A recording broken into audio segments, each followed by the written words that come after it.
The actual murder transpired with the quiet and simplicity of any commonest occurrence. The bursting of a bud or pod in the growth of vegetation, for instance. Through the general hum following the stage pause, with the change of positions came the muffled sound of a pistol shot, which not 1/100th part of the audience heard at the time, and yet a moment's hush. Somehow, surely a vague, startled thrill. And then, through the ornamented, drapiered, starred and striped spaceway of the president's box, a sudden figure. A man raises himself with hands and feet, stands a moment on the railing, leaps below to the stage, a distance of perhaps 14 or 15 feet, falls out of position, catching his boot heel in the copious drapery, the American flag, falls on one knee, quickly recovers himself, rises as if nothing had happened, he really sprains his ankle but unfelt then. And so the figure, Booth, the murderer, dressed in plain black broadcloth, bare-headed, with a full head of glossy raven hair, and his eyes like some mad animal's, flashing with light and resolution, yet with a certain strange calmness, holds aloft in one hand a large knife, walks along not much back from the footlights, turns fully toward the audience, his face of statuesque beauty lit by those basilisk eyes, flashing with desperation, perhaps insanity, launches out in a firm and steady voice the words, Sic Semper Tyrannis, and then walks with neither slow nor very rapid pace diagonally across to the back of the stage and disappears. Sic Semper Tyrannis, thus always to tyrants, and it implies that bad and just outcomes befall tyrants. However, this was the description written by the American poet Walt Whitman on the assassination of Abraham Lincoln. Hello, and welcome to Bloody Violent History. My name is Tom Assheton, and with my old friend James Jackson, we're going to talk about moments from history that tell us who we are, how we got here, and perhaps where we're heading. And it's often violent and generally quite bloody. Today we have an enduringly popular subject to discuss: assassination. Schoolboys delight in discovering the connection between marijuana, hashish, and the Nizari Ismaili crack troops known as assassins, whether or not this is factually accurate. For me, the idea that Neil from the Young Ones or some other superannuated hippie might transform with a couple of puffs on a Kingston carrot into an invincible warrior seems doubtful. What is not in doubt is that assassination is the murder of an important person for mainly political, religious, financial, or military reasons. From ancient Rome to American presidents, it has been the threat that hangs over those at the top of society and government. It is illustrated by the fate of William Rufus, killed in mysterious circumstances in 1100, by an arrow to the chest whilst hunting in the New Forest. It is also featured that many assassination attempts fail. Look no further than the multiple efforts to bump off Adolf Hitler without success. So, Jamie, tell us why assassination can succeed as a catalyst for regime change and war. It can have a huge impact or it can have no impact at all. I think the big difference is whether you assassinate a despot or a democratic leader. And generally, you can say that to assassinate a democratic leader has less of an impact. It tends to not lead to regime collapse. It tends not to lead to war. There's more resilience, if you like, more reserves built into a democratic system because there's always another democratic leader there. If you assassinate a tyrant, you look at the Caesars, for example, there were over a dozen assassinations of Roman emperors, and there was a philosophical context, if you like. There was this concept of tyrannicide, that it was a moral thing to do. But quite often there's a bigger bastard waiting in the wings, or you get civil war. You look at what happened when Saddam Hussein died or when Gaddafi died. But what we're really talking about is the lightning bolt, the bolt from the blue, a terror act against a political figure mainly, rather than just murder when they're captured. And that can have a profound impact, particularly in a despotic regime, particularly when there isn't democracy. Well, there are many ways to assassinate somebody. It seems like in the past it went from poison and dagger, and in the modern period it's more to do with pistols. But let's have a few examples of assassination. Well, you get quite exotic ways of assassination, particularly in the modern age when there are so many different sorts of poisons and nerve agents and everything else. But you go back to 2001, September 2001, when Ahmad Shah Massoud, the Lion of the Panjshir, the de facto head of the Northern Alliance, really, was killed by Al-Qaeda. They turned up, 2 people posing as journalists from London, being sent to interview him, and he was delighted to talk to them. I mean, this was a PR campaign. It was important that they got the message out, the anti-Taliban, anti-Al-Qaeda message out. So he met them, and they had a bomb in their camera, and Massoud was killed. And he was a great leader, and that had a huge impact because he was such an iconic figure. In fact, a friend of mine had once given him a book on Clausewitz, and he had never heard of Clausewitz. And he was then interviewed a year later and was asked, is there someone who has influenced you over the years? And he went, Clausewitz. A throwaway line. I think I've got an abridged version in the loo downstairs for anyone who wants to refer to it. It always sounds great. It makes you sound learned. It makes you sound as if you're this amazing military strategist. Exactly. I don't think he ever got to the end of his theories, did he? He kept writing them and changing them. I suspect Massoud never got to the end of the book either. Okay. And other examples later on in the noughties? Well, 2009, you got an extraordinary assassination attempt, and this one failed. And of course, so many assassination attempts fail because there are so many variables and the target doesn't quite do what you want it to do. And this was Abdullah al-Asiri, who was an al-Qaeda terrorist, and he spent a long time trying to cultivate links and get himself close to the deputy interior minister in Saudi Arabia. And he actually put a £1 bomb up his own arse, which was probably a mistake because he got to shake hands with the Saudi minister. And he had been with the bodyguards of that Saudi minister, I think, for an entire day. So it must have been pretty uncomfortable. He was probably walking like John Wayne by the end. But he detonated the bomb, and the Saudi minister was just left holding the hand. So it just went horribly wrong. That's what I call an extreme bowel movement. I knew it was coming. I was just waiting to see what it was. You just couldn't resist. There's some suppository. Anyway, so the pun police will be out in force if we're not careful. There'll be an edit. But so you can see the sort of thought processes that go into it and the ingenuity occasionally. Then in 2017, you got the attack on Kim Jong-nam, the half-brother of the North Korean leader, on his orders, of course. And the 2 girls who participated, who carried it out, later got off, were acquitted by saying they thought they were on a reality TV show. That's the madness we're in today. And they spread the nerve agent VX in some cream on his face. They did. They ran up to him and put it on his face. But it seems to me that in order to avoid being affected by the VX themselves, they would have had jabs beforehand. So it seems a bit odd that they were acquitted. One was an Indonesian, one was a Vietnamese.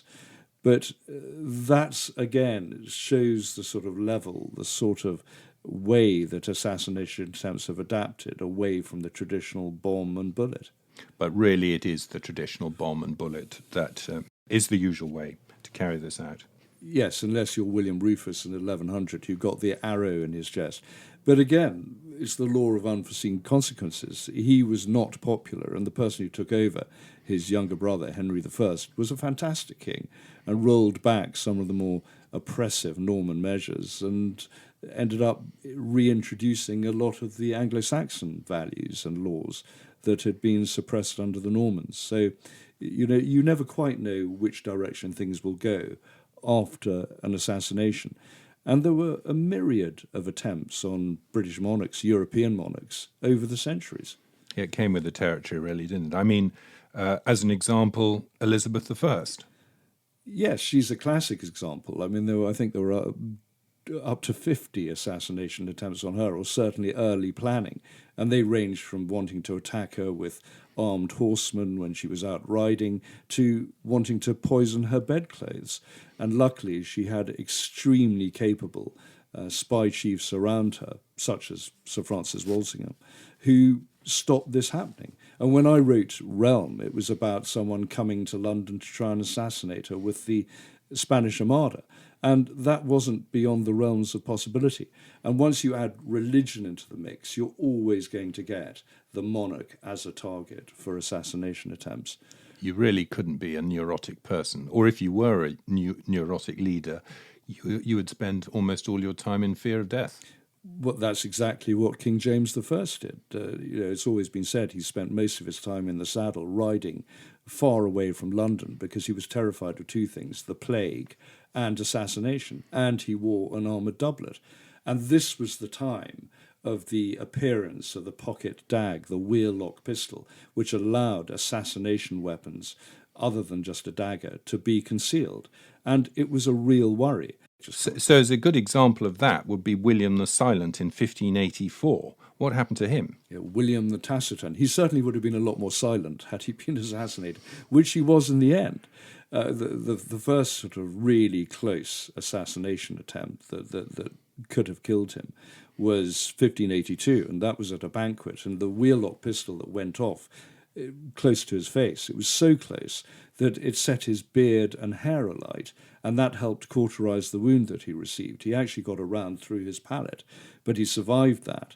But he certainly didn't survive what happened to him in 1584, when a French Catholic who was spurred on by both the papacy and by the Spanish, putting a price on William's head because he led the Dutch Protestant resistance against the Spanish in the Low Countries, came and fired 3 bullets into him, and so he died.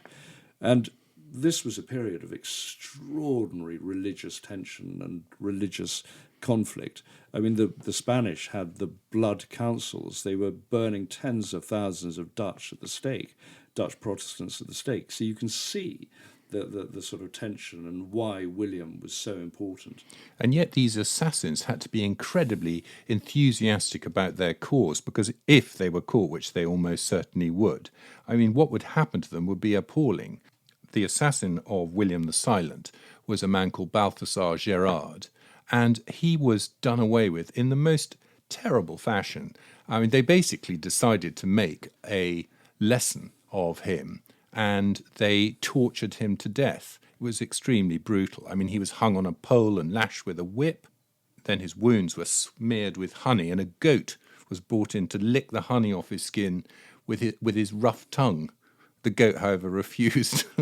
Don't judge. Refused to touch his body. That's not torture. That's a party. Yeah, well, this was the pre-torture treatment. This was before the torture started. It was a warm-up thing, and he was bound with his hands and feet so he couldn't sleep in a ball, hung on a pole again, and then he had 300-pound weights attached to his big toes. Finally, he was fitted with some leather shoes that were too small, and they were heated with fire, and that crushed his feet to little lumps. Funny enough, that's quite a medieval torture, because one of the things that in the Middle Ages they used to do was cover your feet in fat and put it to the fire so the meat fell off your feet. So yeah, torturing the feet is quite a common one. Yeah, I mean, it's pretty brutal, and this was all before he was actually executed. And then the magistrates decreed that his right hand should be burnt off with a red-hot iron, that his flesh should be torn from his bones with pincers in 6 different places, he should be quartered and disemboweled alive, his heart torn out from his bosom and flung in his face, and finally his head should be taken off. I should think by that moment he was probably very happy to have it removed. Do you think he was thinking, what could possibly go wrong? Stop it. Okay. Anyway, So you mentioned earlier James I and his fear of assassination. But what about someone like George III? Well, George, the former king, he was on the throne for a long time. So again, he was going to attract a bit of attention. The episodes that everyone knows about was firstly 1786, Margaret Nicholson, who attacked him with a pudding knife. So it was pretty half-hearted. Very British. Very British. I wonder if she had some cake as well. But she's went in favour of cake and eating it. Sorry. But she went for him. And again, in true British fashion, he said, poor creature, don't harm her. And she ended up in a lunatic asylum. And she had pretended to present a petition as he alighted from his carriage at St. James's Palace. And so many of these assassination attempts of British monarchs tend to happen as they're in their carriage or going around Green Park or Hyde Park or St. James's Park, because they're a sort of moving target. They've been flushed out from their palaces. But there are also quite a few of them by lunatics who aren't really, politically driven. They're just mad. Yes, and luckily they're not very good at aiming either. I mean, in 1800, James Hadfield fired a pistol at George III when he was standing for the national anthem at the Theatre Royal, Drury Lane. And luckily, George III acknowledged the audience and bowed, and the bullet went past him. So he survived, and Hadfield was wrestled to the ground, and he ended up in a lunatic asylum as well. So there were a few attempts, but the big one was really Queen Victoria. She has the record for the number of attempts on her while she was out in her carriage and her landau. Yes, I mean, there were 8 attempts while she was, pretty much every time while she was out and about. I mean, if you look at those 8, Tom, there was John Francis, who was considered an ill-looking rascal by Prince Albert, and he fired at the Queen. And the Queen and Prince Albert then circled the following day as a moving target to try and draw him out. And he was captured because he fired quite close to them again. There was someone called Robert Pate who in 1850 actually charged towards the Queen and struck her across the face with a cane. He was a lunatic as well. There was a dwarf who tried to fire at her, but it turned out he was firing tobacco at her. And all the dwarves were then rounded up and inspected and checked against police records. So there was this constant worry that the Queen was going to be in the firing line. And I know we like to give Etonians a hard time, but Roderick Maclean in March 1882, this was the last attempt against Queen Victoria, took a pot shot at her in Windsor. And there were a few boys from the school there to cheer her on. And anyway, they piled in and pummeled him to the ground with their umbrellas before he was taken into custody. You can't beat an umbrella as an offensive weapon. There's a photograph of my brother-in-law's uncle during the war as a schoolboy at Eton poking at an unexploded bomb with his umbrella. Yeah, very useful. He survived. And then, of course, we've got our own dear monarch, Queen Elizabeth II, and she was attacked in 1981. Yes, luckily the man fired 6 blanks from his pistol. But I remember that moment because the Queen was on Burmese, her horse. This was at the trooping? Yes, and I remember Prince Charles and Prince Philip coming up either side to cover her. But I mean, had that been a proper terrorist? And it's extraordinary how for years the security of the royals was done in quite a sort of amateurish way. I mean, the Queen had one detective who I think carried a Smith & Wesson pistol and spent most of his time just carrying her umbrella. So it's certainly become more professional since then, because I think the threat has become greater, obviously, and world leaders are hugely at risk.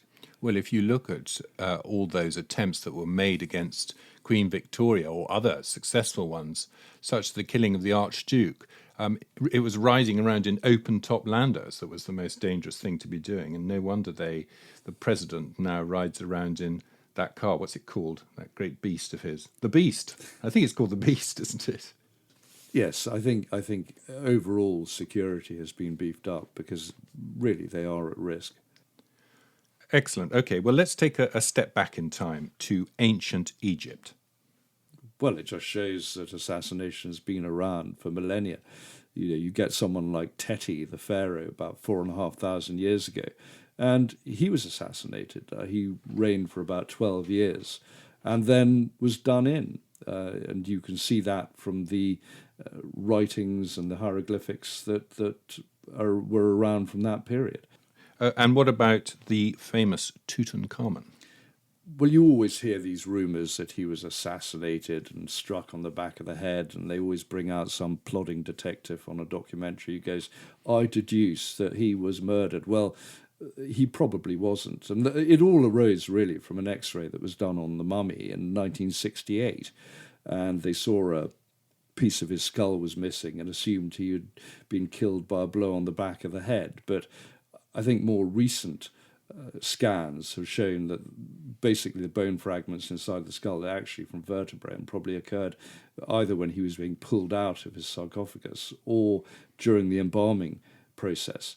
But Tutankhamun came from a family that was hugely inbred. I mean, if you look at the collection of the objects that were buried with him, they include quite a few wicker canes that he would have had tried to walk on. Most people assume that he probably was barely able to walk. He had a broken femur. He could well have died from that. But he was in a parlous state. And that's what comes from generations of people either marrying their sisters or their cousins. His father, Akhenaten, who was the sort of renegade pharaoh who was up against the cult of Amun, the priest cult, and there was a lot of political intrigue and power struggle going on there. He married, one of his wives was Nefertiti, his cousin, and Tutankhamun could well have been the offspring of that. And so, yes, had a lot of congenital diseases and deformities. So probably not, or possibly not assassinated, but certainly being a pharaoh in those times, there was a very good chance you were going to be knocked on the head.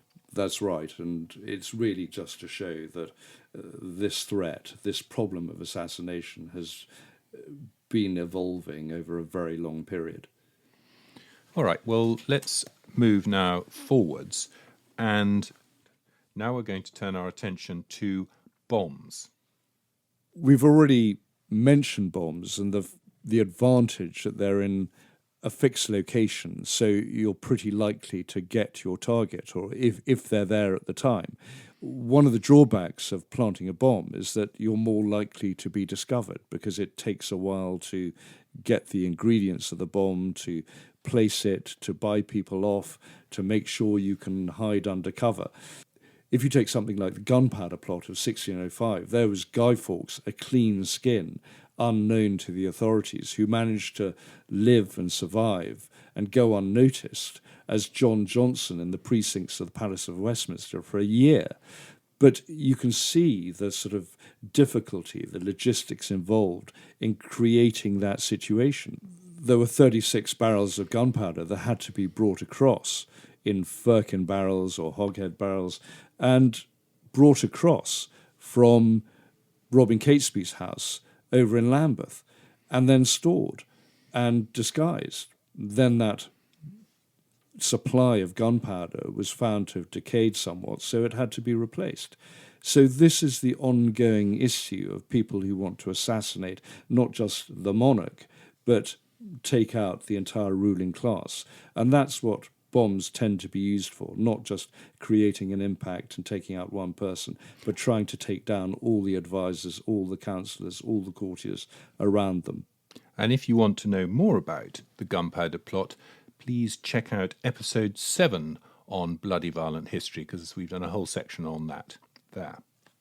Yes, and the gunpowder plot wasn't really the first use of gunpowder. It had been tried before in 1567 against Lord Darnley, the estranged husband of Mary, Queen of Scots, up in Edinburgh. He managed to survive the blast, but was then found dead in the gardens of Kirkerfield House, where he was staying. And he was found there dead with his valet, so he didn't get away. But the house was destroyed by 2 barrels of gunpowder, which were put under his bedchamber. How he discovered that those things were about to go off, or how he got out once the rubble had smoke had cleared. No one knows. But he didn't get very far. So coming into modern times, there was a move to the use of new types of explosives. Yes, particularly the move towards nitroglycerine in the 19th century, because you could get more bang for your buck. You didn't need 36 barrels of gunpowder. And if you take the assassination attempt on Tsar Alexander II in 1880, that was a perfect illustration of what explosives could do. There had been many other assassination attempts on the Tsar. Certainly people were loosing off pistols at him from 1866 onwards, whether it was in Paris or on the streets of St. Petersburg. In the Great Exhibition of Paris, a Polish resistance fighter or a Polish revolutionary tried to shoot him on the Bois de Boulogne and actually hit the horse instead, and his wife, the Tsarina, was covered in blood as a result, and Alexander stormed off back to St. Petersburg. But this attempt was very serious, the bomb attempt. There was a revolutionary carpenter, he was part of the Narodnya Volya group, Kalchurin, who was helping to maintain the palace and work in the palace. And there were so many employees and so many revolutionaries infiltrating the palace. So there was always this threat of assassination. But he managed to build up a stock of 130 kilograms of nitroglycerine that he hid in a trunk in the dormitory that he shared with other workers. And there were searches of the trunk by the chief of police and by the third section, who were the counter-terrorist group of their day, really, in Russia. And no one found it. I think he was probably had the chief of police in his own pay, the revolutionaries did, and he managed to circumvent that. So there he was almost suffocated by the smell of nitroglycerine. You would have thought the other workers in that dormitory would have smelt it too. In fact, I think the Tsarina had smelt it and commented on the smell of those explosives. Yet no one did anything. And finally, the bomb went off. But it went off too early, or rather the guest of the Tsar, who was the Prince of Hesse, was half an hour late. His train arrived late. So the bomb went off, killed dozens of people. And there's a story of how the Nubian guards, the black African guards standing outside the destroyed dining room, were covered in white plaster dust. They basically turned into white statues. So it was an extraordinary episode, but it was a sign of things to come, of where things were going. And when you get that level of revolutionary fervour already by that stage, when you get philosophers like Mikhail Bakunin, who was preaching anarchy and revolution and revolt, you know you're going to get a lot of assassination attempts. And eventually success. And into the 20th century, let's talk about one of the assassination attempts against Hitler in 1939. We cover this in a lot of detail in the first episode of our podcast, Kill the Führer, but this is relevant to what we're talking about now.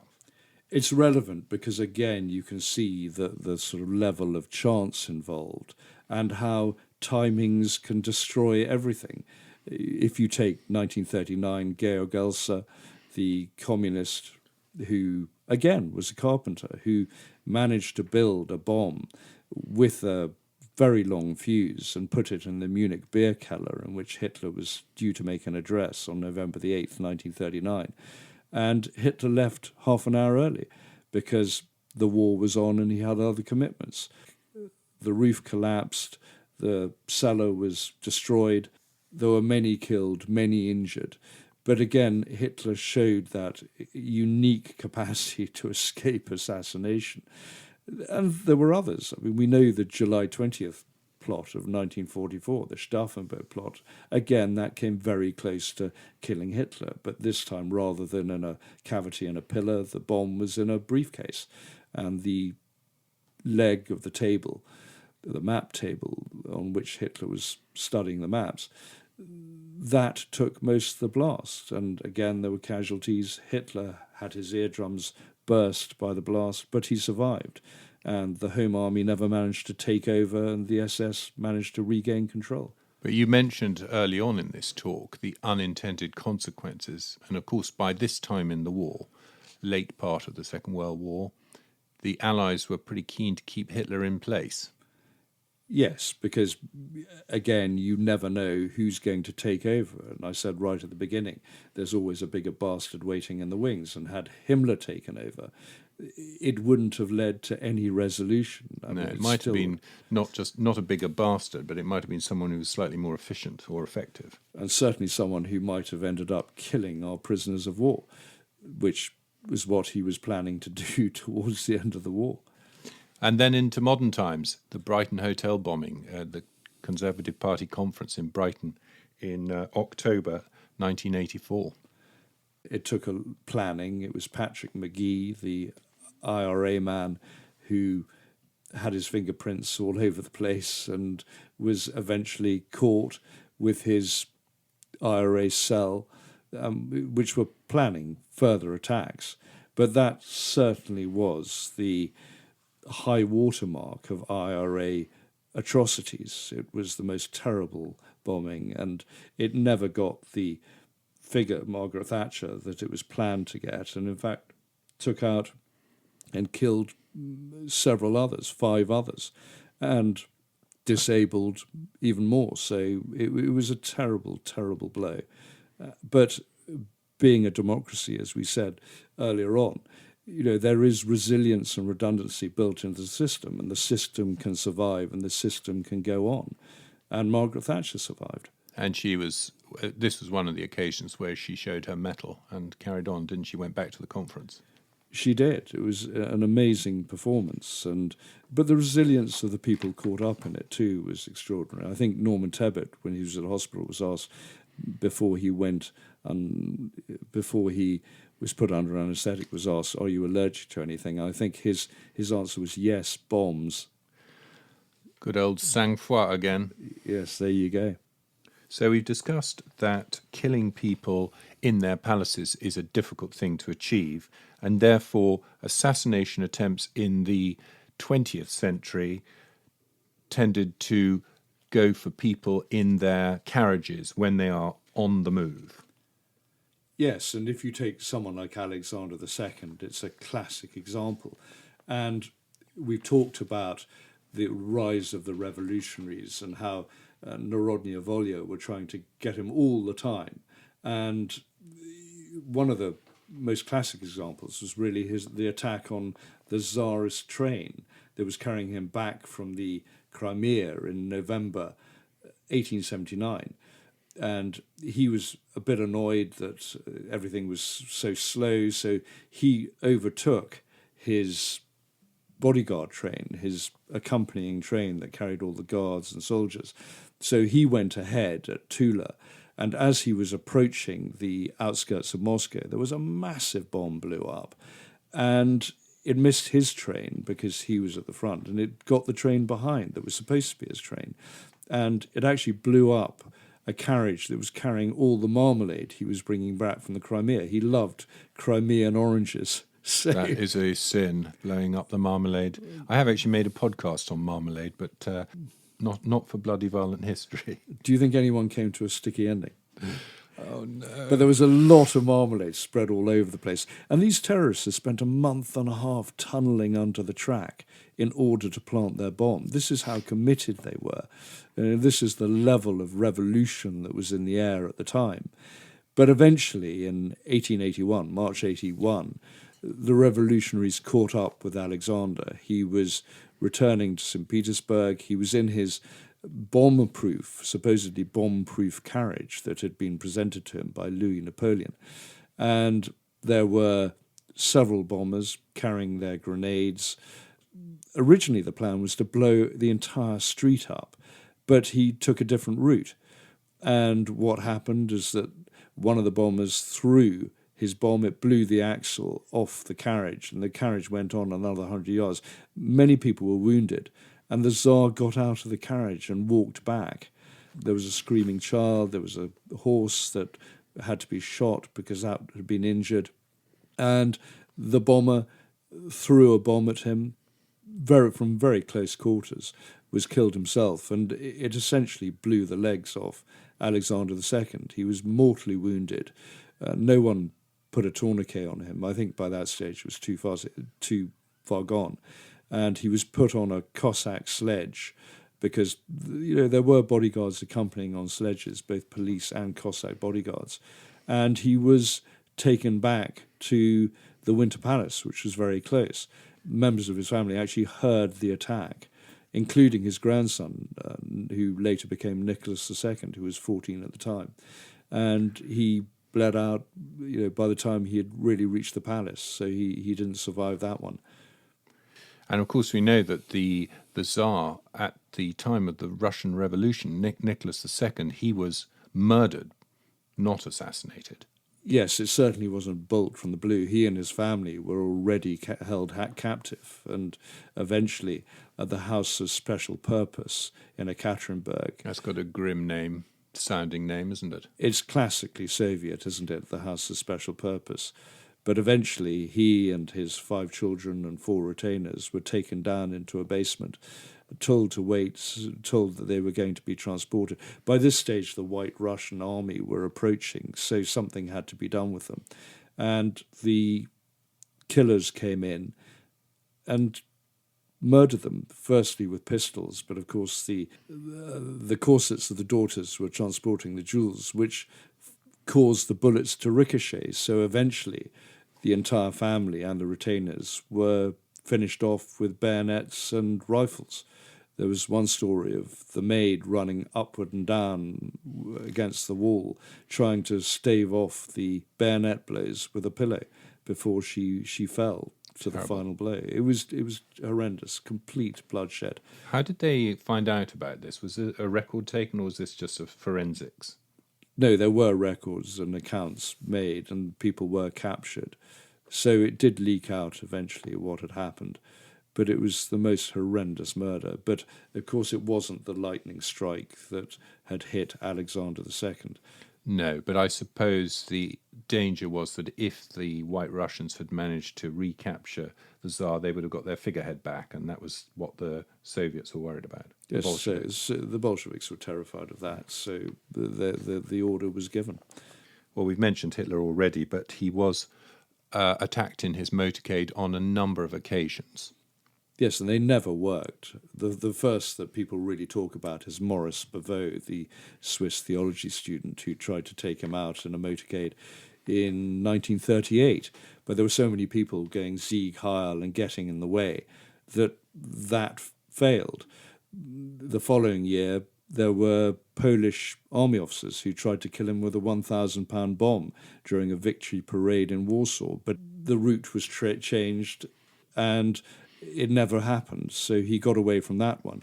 Later on in 1943, in Smolensk, there was another potential attack on Hitler, but the security was too great. So you can see all these variables at play: too many bodyguards, people getting in the way, route changes, and that makes the assassination of an individual on the open road or even on a train quite tricky. So you go from people identifying a weakness like motorcades or carriages, and then the other side, the security forces and so on, working out means by which they can stop these assassinations happening, and you end up with a sort of armour-plated limousine. Yes, and changing route is always the best way of avoiding it. This happened to Tsar Alexander II before he was killed, and again it then happened to Archduke Franz Ferdinand in 1914. It was really a chance encounter that ended up with his life being taken. Yes, well, as you've mentioned, Archduke Ferdinand, I think we should have a quick word about him. What happened to him? Well, that, again, was chance. He was there on a civic visit to Sarajevo with his wife, Sophie. There were 17 Serbian nationalists as the hardcore members of this group who wanted to kill Franz Josef and take a blow at the Austro-Hungarian Empire. But things went wrong initially, and one of them threw a bomb at the 6-car motorcade. It bounced off the hood of the car, the open-top car that was carrying Franz Josef and his wife, and that exploded under the car behind. Franz Josef went later to the hospital to see those who had been injured, and that was when Princkip, the revolutionary, went forward. He had been bemoaning what had happened. He was sitting in a cafe, and suddenly this car drew up outside. So he went out, drew his pistol, and fired at the Archduke and his wife. And he hit her in the abdomen with a bullet. He hit Franz Josef in the neck, and both died. Neither of them were wearing the bulletproof vests with which they were provided for such an occasion. I think those vests are now in a museum. But maybe it would have saved them, but certainly probably would have saved the Archduchess. I believe that the Serbs, because of the reason this assassination is famous, is that it heralded the start of the First World War, and that some of them felt a sense of guilt. But there is an argument to say that this was just a catalyst or a point in time, and that the First World War was going to happen anyway. The tensions were already there. The tectonic plates had shifted. So I think war was inevitable at that stage. But it certainly was one of the fuses, and the one that everyone focuses on. But it just shows that an assassination can have the most profound effect. Prinčep is seen as a bit of a Serbian hero, but he had the most terrible end. He was stuck in jail for the rest of the war, and in 1918 eventually died from the effects of tuberculosis, weighing about 6 stone. Well, we know that Hitler was never assassinated in his motorcade, but there was a successful attempt on a Reinhard Heydrich. The consequences were perhaps predictable, but they went in a direction that I think that even the British, who had trained the SOE team to go into Prague, could never have really foreseen, could never have really comprehended, given the rage of Hitler after the attack. Reinhard Heydrich was Reich Protector, SS. He was really de facto in charge of Bohemia and Moravia, basically Czechoslovakia. He was sort of Himmler's number 2, was he? He was, and Himmler was quite jealous of him, actually. And one of the reasons that Heydrich was sort of put out there was to get out from under Himmler's feet. And he had been the architect, really, of the final solution with Adolf Eichmann. He had chaired the Wannsee Conference on the final solution. So he was a truly bad number. But he was heading back to Berlin for a meeting with Hitler. So he was in his open-top car, and it leaves you very vulnerable. So he was in the suburb of Leiden, turning onto the road, heading for Berlin, when suddenly 2 attackers appeared. These were SOE-trained Czech partisans. One of them fired a Sten gun. Gabčík fired a Sten gun. That jammed. So Heydrich was unscathed from that, and he tried to confront the partisan, but another partisan, cubist, stepped forward and threw an anti-tank grenade, and that is what mortally wounded Heydrich. He got sort of bits of fender and seat in him, had damaged lungs from the whole thing, was carted off in a delivery van to the local hospital, where he eventually died from sepsis. Hitler was outraged by this, ordered the arrest and killing of 10,000 Czechs, but was persuaded this would undermine the Nazi war effort. So eventually the SS went out and killed up to 1,200 Czech civilians, wiped out the town of Lidice, for example. It was a terrible moment.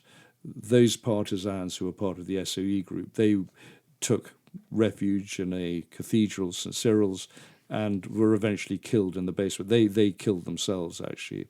The SS tried to flood them out, gas them, use flamethrowers, you name it, but those partisans held out and then finally killed themselves. But the aftermath of that assassination was terrible, and among the deaths were women who were sent to the local hospital for forced abortions. There were almost 100 children sent to a death camp and killed in gas vans. So the Nazis had their revenge. Did that mean that the SOE changed their policy on bumping off the opposition, or? They certainly thought hard about it, and I think it definitely affected their policies in France and elsewhere, because they knew that there would be reprisals. There always were reprisals whenever there was a partisan attack that had done damage to the Nazi cause. You see later on what happened to French villages after the attacks, the delaying tactics on the Das Reich division as it headed up towards the Normandy beaches. And talking about unforeseen consequences, what about the death of an American president? Well, we think of the 60s as being an era of peace and love and everything else and hippiedom, but actually there was a great deal of violence during that period, and assassinations, and JFK and Bobby Kennedy, his brother, are really so symptomatic and emblematic of that time. What went on in November 22nd, 1963, it was a key moment in 20th century history. They always say, you know what you were doing when Kennedy was shot. Well, it was 6 days before my first birthday, so I didn't know what was going on. I'm sure it's something terrible. Yeah, okay.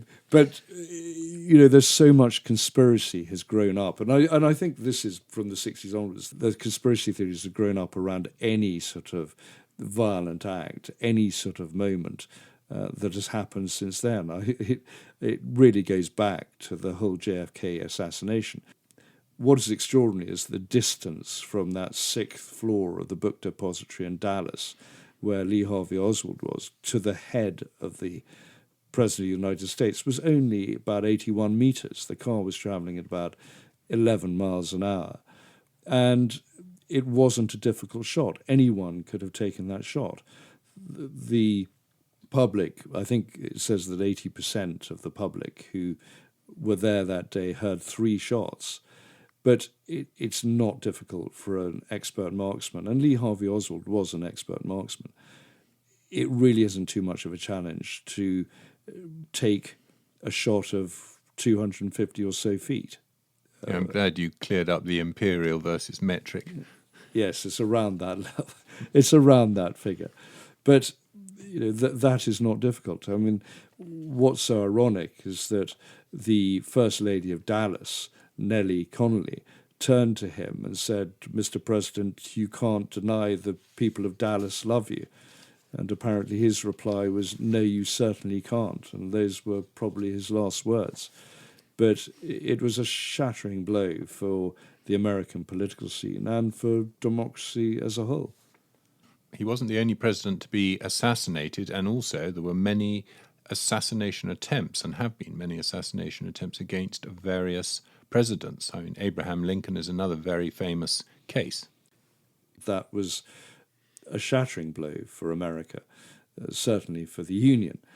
It was a period when bodyguards, when the art of protecting your principal was in its infancy, and apparently his bodyguard was pretty good but had the day off. The replacement was probably a drunk and certainly liked to sleep a lot. So no one was around when John Wilkes Booth crept into the box at the Ford's Theatre and shot Lincoln in the back of the head. He was hoping to get General Grant as well, but General Grant was away. But that was a terrible moment, and there was a guest of Lincoln's, Major Rathbone, who actually grappled with Booth and was stabbed for his pains, and Booth managed to get away, but a couple of weeks later was shot in a shootout in a Virginia farmstead. But that's the sort of thing that can happen, just like the attempted assassination of George III in the Theatre Royal Drury Lane in 1800. It's always a problem when you've got a key figure with a public profile out in the limelight. And you mentioned the violence of the 60s, and of course the other very famous assassination was that of Dr. Martin Luther King. Just as revolution stalked the czars in the 19th century, so the 1960s in America was a time of political convulsion and upheaval and a great deal of tension. And the civil rights movement was going on, the anti-Vietnam War movement was going on, So you got all these conflicts, and I think being a democratic figure or a political figure was always going to put you in the line of fire. And Martin Luther King was in the line of fire, and the person who took him down with a Remington was James Earl Ray in April 1968 at the Lorraine Motel in Memphis. As a friend of mine said, that's the kind of caliber I use for hunting bears. I mean, it was a very powerful bullet, and it was one shot, and he was killed. And he ended up being cradled, I think, by Jesse Jackson. And the killer... Was he killed with a handgun or with a sniper rifle, with a rifle. And but it wasn't a difficult shot. I mean, you have a static figure on a balcony, and you are a sitting target. And the killer was eventually caught at Heathrow Airport and deported back to the United States. I think he was trying to get to South Africa. But again, this was a really difficult period, and 1968 might have seen the Summer of Love, but there was a lot of other stuff going. And the assassination of JFK and Martin Luther, I mean, both those people became martyrs, became more famous and more sort of successful after their deaths. Yes, if you take someone like JFK, he was going to be involved in a quagmire of political controversy later on, in the same way that his successors were. But he died having basically won the showdown with the Cuban Missile Crisis, and the legend of Camelot survived and thrived after his death. So many American presidents have been the target of assassination. It's fortunate that more of them haven't been killed, but some of them have been wounded. Theodore Roosevelt, for example, and of course, in March 1981, Ronald Reagan. Good old Ronnie. I remember when he was taken to the hospital, and I think he said to the surgeon as he was about to go under for his operation, please tell me you're a Republican. He just had a litany of jokes that he came up with. And I think he said to Nancy Reagan, his wife, honey, I forgot to duck when she came to see him. So he was folksy, but he was great. And he survived. He survived the bullet of John Hinckley Jr. Yes, he did. And other presidents had very close shaves.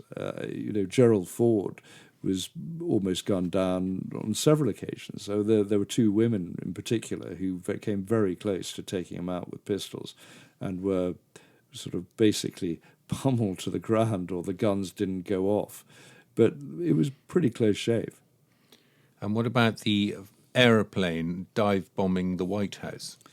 Yes, I think he was some sort of hick, redneck, drunk trucker who got hold of a light aircraft and crashed into a tree in the grounds of the White House.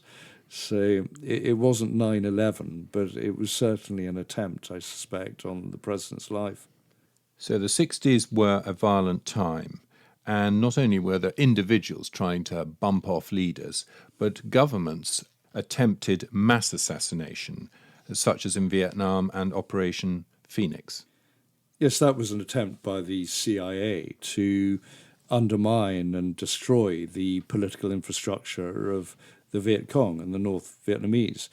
And it wasn't exactly a hearts and minds campaign. It was a serious attempt to take down the opposition. And in many respects it worked. But if the people you're up against have a lot of manpower, and that is not going to be their weakest link, then attacking it is not going to lead to the response, the reaction, the result that you actually want. So Operation Phoenix didn't work in the long term, as we know. It lasted from 1965 to about 1972.